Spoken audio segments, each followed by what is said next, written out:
حضرت محترم ہمارے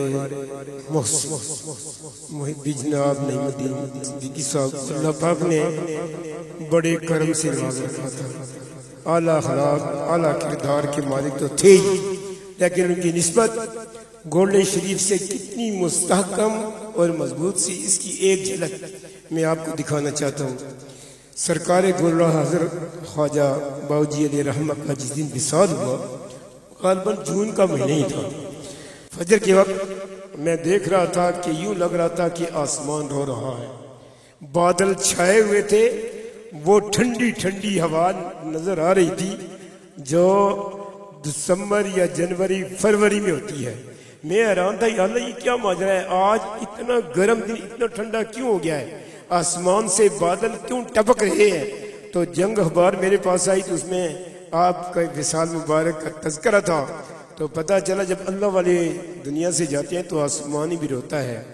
نعیم الدین صدیقی صاحب کا بڑا تعلق تھا، یہاں صبح کرتے ہیں تو شام وہاں سے آتے ہیں یہاں. وہ لجپال پرید نو توڑ دے نہیں، جدی باں پڑھ لین انہوں چھوڑ دے نہیں. میں حیران ہوں کہ یہی جون کا ہی تو مہینہ تھا.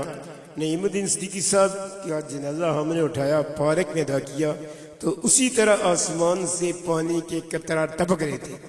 آپ یہ بتائیں جو شامل تھے ایسا تھا یا نہیں تھا؟ پتہ چلا کہ ان کی نظر کرم ان کے شامل حال تھی.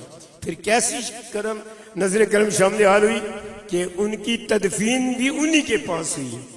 یہاں حکم ہوا جنازہ پڑھیں ہمارے پاس بھیج دیں، ہم بھی جنازہ پڑھ کے دفن کریں گے. یہ ہیں وہ لوگ جو لاجپال پرید نو توڑ دینی آخر دم تک. تو خوش قسمت ہیں کہ آج ان کی دعا کرنے والے آل رسول اور شیخ حدیث و تفسیر جانشین جناب پیر سید حبیب الحق شاہ صاحب جو علمی میدان کے شاہسوار ہیں، ایڈوکیٹ بھی ہیں، ایم فل بھی ہیں، مفکر اسلام بھی ہیں، مفکر قرآن بھی ہیں. اللہ پاک نے بڑی نعمتوں سے نوازا ہے. میں ان سے گزارش کروں گا حافظ مشہور صاحب سے ختم شریف پڑھیں اور پھر آپ کی دعا ہوگی.